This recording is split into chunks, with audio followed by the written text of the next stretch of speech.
이번에 하이퍼에서 재수해서 대학을 가게 되는 박성민이라고 합니다. 전 논술 준비를 딱히 따로 하진 않았고요. 그냥 학원에서 하는 그대로 따라 했습니다.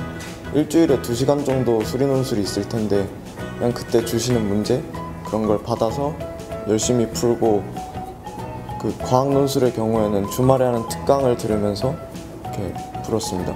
이게 논술이라고 하면 따로 특히 특별한 공부라고 생각하는데 송병찬 쌤께서 말씀하시듯이 수리 논술과 수능 수학의 그 사고방식이 크게 다르지 않기 때문에 하나를 잘하면 다른 하나도 잘할 수 있고, 둘 다 공부하면 둘 다 서로 보완해 줄 수 있기 때문에 이렇게 따로 공부하지 않아도 항상 더 생각하고 사고방식을 좀 더 키워나가는 게 결국 수리 논술을 성공했던 이유라고.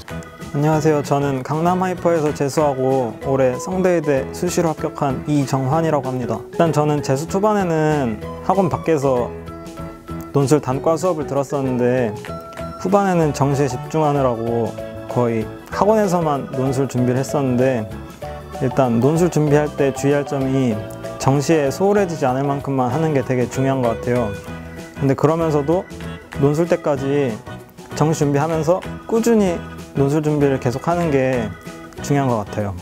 네, 이번 2016학년도에 강남 하이퍼에서 공부해서 논술로 경희대 의대와 고려대 의대를 합격한 임동균이라고 합니다. 기본적으로 일단 수업 시간 내에 있는 논술 시간을 이용하였고, 또한 특강 수업을 많이 활용했는데 특히 메디컬 논술 수업이 매우 도움이 되었습니다. 메디컬 논술의 가장 큰 장점은 시험으로 선별된 아이들이 모여서 소수 정예로 그룹 과외를 받는 형식으로 되어 있는데, 대면 첨삭을 받을 수 있을 뿐만이 아니라 서로의 답안지를 비교해 보면서 나의 단점과 상대방의 장점, 이걸 보완해 가면서 글을 쓰는 방법을 배울 수 있었던 점이 가장 좋았던 것 같습니다. 왜냐하면 꾸준함이 가장 중요하기 때문입니다. 우리가 평소에 생각하는 거는 이제 논술 공부하다가 수능이 밀린다고 생각하는데, 의외로 논술 공부를 하게 되면 수능 수학의 고난이도 문제 같은 경우 사고의 유연성이 증가할 수 있기 때문에 더 빠른 시간 내에 풀 수 있는 경험을 가질 수 있습니다.